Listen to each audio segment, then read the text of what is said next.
I'm currently working in a small-town factory. I started working there when I was 15, and it's been 10 years now. After graduating from middle school, my family was poor, so I couldn't continue to high school like my classmates. To be honest, of course, I felt some disappointment. I enjoyed my school life up to middle school, and I was certainly anxious about not being able to have the same life as everyone else. But what kept me going, even though I started working right after middle school, were my frail but kind mother and my adoring younger brother and sister. Then there were the bright and funny older guys at the factory. Thanks to the people I've been blessed with, I've been able to overcome the challenges in my life. That's what I believe. But maybe because of the way I've lived, I've developed an attitude of letting go of those who leave. When my father left during my elementary school years, and when my friends excluded me because I couldn't keep up with their high school discussions, there's no point in chasing after them. Instead, I decided to cherish the people who are around me. That's how I came to think. But there was just one person who changed my way of thinking. She's Emily, my girlfriend, whom I've been dating for 3 years. Emily's family is wealthy, unlike mine. She went to college and now works as an office lady in a major company in the city. In other words, we're a couple with a financial gap. Despite that, Emily treats me as an equal, and the time I spend with her is genuinely joyful. I can't imagine a life without Emily. That's why I've come to want to marry Emily and start a family. I may not be able to offer her luxuries, but I've decided to always make her laugh regardless. And so, I began preparing for the proposal. There seemed to be various ways to propose, like dinner at a hotel, a big bouquet, or a surprise at a theme park, as I found out on the internet. Since a proposal is a once-in-a-lifetime event, I wanted to make it something memorable and joyful for Emily. What I thought of was proposing in a hotel room. Emily and I met through our shared hobby of photography. We both love cameras. So we often traveled to see landscapes we wanted to capture, staying at local hotels. Usually, we chose cheaper hotels since photography was our priority. But this time, I secretly reserved a luxury hotel to surprise her. The night view from the terrace was also highly recommended, so I thought it would be enjoyable for our photography hobby. Thinking this, I managed to reserve a luxury hotel by spending months saving up. And then there's the engagement ring that I couldn't forget. I didn't want to skimp on this just because I'm poor. I want to walk for life with her. To convey that feeling, I couldn't compromise on this. It was my first time proposing, so I was nervous about everything. But somehow, I managed to prepare everything by the day of the proposal. And then, the day of the proposal, we went to take photo of the sea, a place we had talked about visiting. Following that, we went to the luxury hotel I had reserved, and Emily was, as expected, surprised. We're always joking around, so at first, she thought it was a joke. But when I told her it was real, she was really surprised. The first surprise was a success. Feeling relieved inside, I asked Emily to wait on the lobby sofa while I went to the front desk. I thought the staff at the front desk were very elegant, fitting for a luxury hotel. It was my first time staying in such a hotel, so I was a bit nervous when I approached the staff. I have a reservation for one night, under the name Anderson, I said. As I said this and looked at the staff's face, it felt like I had seen him somewhere before. Thinking it was just my imagination, I didn't pay much attention and waited for the staff to speak. Could I also have your first name, please? My name is Michael Anderson. It was just a simple exchange, but I felt a slight cloud over my heart. For some reason, I couldn't explain this unpleasant feeling. I've experienced it somewhere before. Why am I recalling such things at this moment? Just when I was trying to suppress the resurgence of unpleasant memories from the past. There's no reservation under that name. I was startled by the soft voice. Right, this hotel staff, isn't he David, my middle school classmate? When I looked up at his face, I saw the same disdainful expression he often had back then. What do you mean? I'm sure I made the reservation over the phone. I tried hard to keep my voice steady as I said that. I showed the confirmation email for the reservation. But he replied, "Reservation? We don't have any record of it here. Maybe it was canceled." I had no memory of canceling it, and I hadn't received any notification to that effect. I was sure I had been sabotaged. I never thought that David would be working in this hotel. David and I went to the same middle school and were in the same soccer team. I was poor and not smart, but I was good and passionate about sports. I think I really tried my best back then, even getting to play in games with the older grades. But David probably didn't like that. He started by hiding my stuff and spread rumors about me to other team members, ostracizing me. I had other friends outside of the team, and as long as I could play soccer, I was okay. I tried not to let it bother me, but the truth is, it was really tough. Being ridiculed as poor every day and having my place taken away from me. Even though it's been over 10 years and the memories have faded, to meet him here, on such an important day. But my situation is none of David's concern. He would probably just find it amusing to mess with me. So I thought it best not to show my emotions and just ignore him. Maybe I made a mistake and canceled it. Can I please reserve a room now, whatever you have available? I said this, trying to keep calm. But he bluntly said, "Unfortunately, we're fully booked." I see. I thought it was over. He definitely wasn't going to let me stay at this hotel. Emily was waiting, and it might be quicker to look for another hotel than to cause a scene here. I was really disappointed because it was such a beautiful hotel with a view she would have loved. Just as I was about to give up and turn away from the front desk, David said this. "A pool guy like you, staying here? No way. Know your place." He said it in a very low voice, so no one else could hear, but it reached my ears clearly. "David," I was about to lose my patience, but then he said, "Go ahead, embarrass yourself and get dumped by your girl." That brought me back to my senses. Emily is waiting, so I need to get back to her. Forget about David. When I returned to the sofa, Emily noticed and said, "What's wrong? Are you okay?"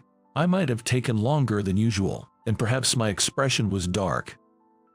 But I couldn't let her worry in a place like this. I forced a smile and said, "Sorry, they told me my reservation wasn't made. We'll find another place to stay. I'm really sorry." I apologized while trying to act cheerful and not worry her. "Really? That's okay. I'll help look for a place too." Emily was definitely surprised, but in times like these, she never gets angry or loses her composure. She's the type of woman who enjoys any situation. But still, I was causing her trouble. Eager to find a place to stay as soon as possible, I called various nearby accommodations. But, since it was a long holiday weekend, everywhere was fully booked. The only place with an available reservation was a small, privately run inn Emily found, quite a bit further up in the mountains. Although my plan for a luxury hotel stay had fallen through, we couldn't just sleep outside. Emily and I decided to head to that inn. When we arrived at the inn, it was older than I expected. But once inside, it was clean and seemed like a nice place. "We've been expecting you," an elderly lady greeted us, and I felt a warm and cozy feeling. The contrast with the unpleasant experience at the hotel with David might have contributed to the relief I felt. "I'm Michael, the one who called earlier. I'm sorry for the sudden request." She replied, No, our guests are always welcome," and she immediately showed us to our room. The room turned out to be a spacious special room, quite wonderful. "Is it okay for us to have such a large room, especially since we came so suddenly?" The elderly lady smiled and said, "Yes, of course." It was different from a luxury hotel, but a charming inn in the mountains.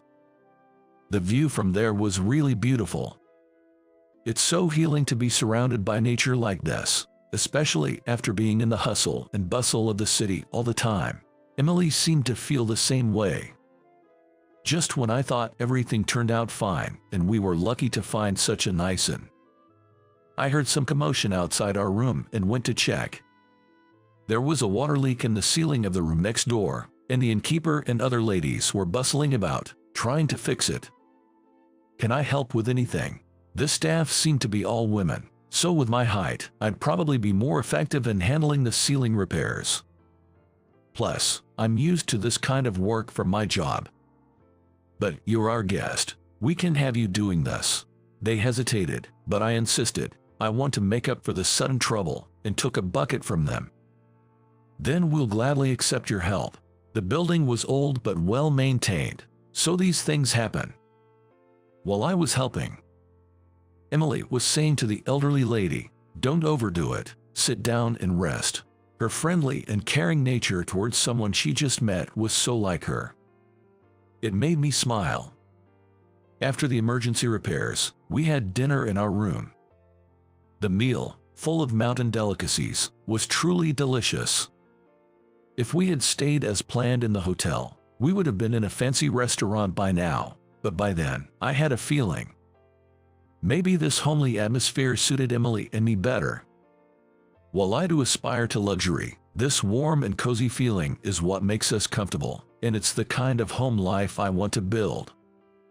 Thinking this, I started to feel that proposing in this inn might be the best thing. During the meal, the elderly lady kept bringing dish after dish. Way too much for 2 people to finish. "We can't eat anymore," Emily said, and the lady laughed, apologizing. "Oh dear, I'm sorry. If you can't finish, I'll prepare some containers so you can take it home." Her words added even more warmth to the atmosphere.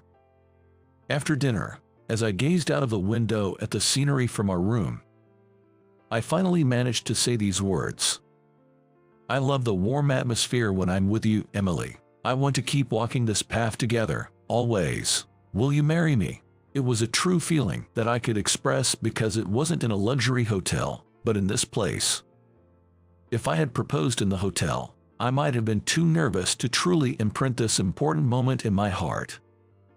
I feel the same way. I want to be with you forever," Emily said with a smile, accepting the ring. "It's kind of embarrassing, huh?" Just as we were talking, the sliding door opened, and we were startled. When we looked over, "Congratulations on your engagement," the female staff said, and the elderly lady was standing formally, clapping for us. "Grandma, you were listening," Emily exclaimed in surprise, and then something unbelievable happened. I was a bit curious. "Michael, please take care of my granddaughter." Her eyes were filled with tears. "Wait, granddaughter, what?" I couldn't comprehend the situation and had to ask Emily to explain. Turns out, this inn was Emily's mother's family home, and the elderly lady was indeed Emily's grandmother. "Sorry I didn't tell you. I just never found the right moment. I used to come here to play when I was little. It's a place full of memories for me. That's why I was so happy when you liked it." It was completely unexpected and quite a twist of events, but the next day, another surprising development awaited us. As we were about to check out of the inn and headed to the reception, incredibly, there was David, the very person who had refused us a room the day before. Next to him was an unfamiliar, portly man. When David noticed us, he approached, his demeanor entirely different from his condescending attitude the day before, and apologized. Sorry about yesterday." "Huh?" Then the man who followed David hit him on the head. "Sorry, that's not how you apologize to a guest. We are truly sorry is what you should say.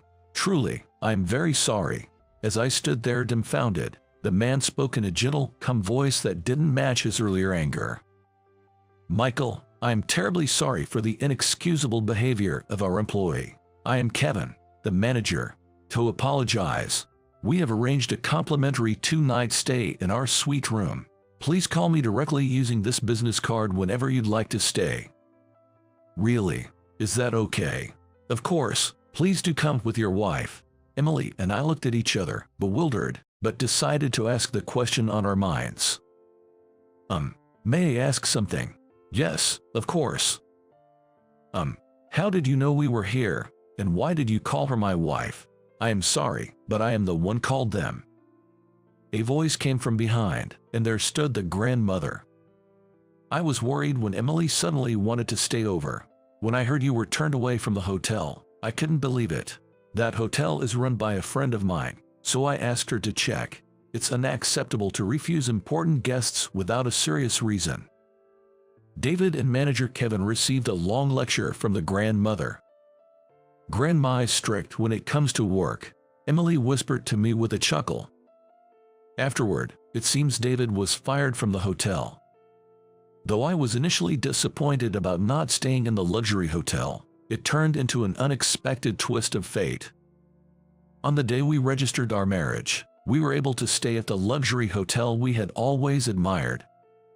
Incredibly, they not only provided the stay but also prepared a commemorative cake and a surprise bouquet, offering us the best hospitality. Since then, after some discussions, we are now working at that inn. The grandmother is really strict, and I'm still getting used to things, often getting scolded.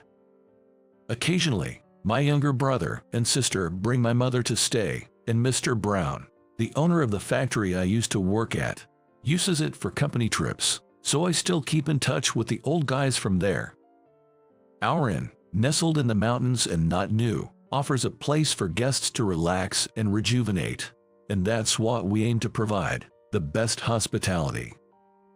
And together with Emily, I want to cherish and preserve this inn of memories.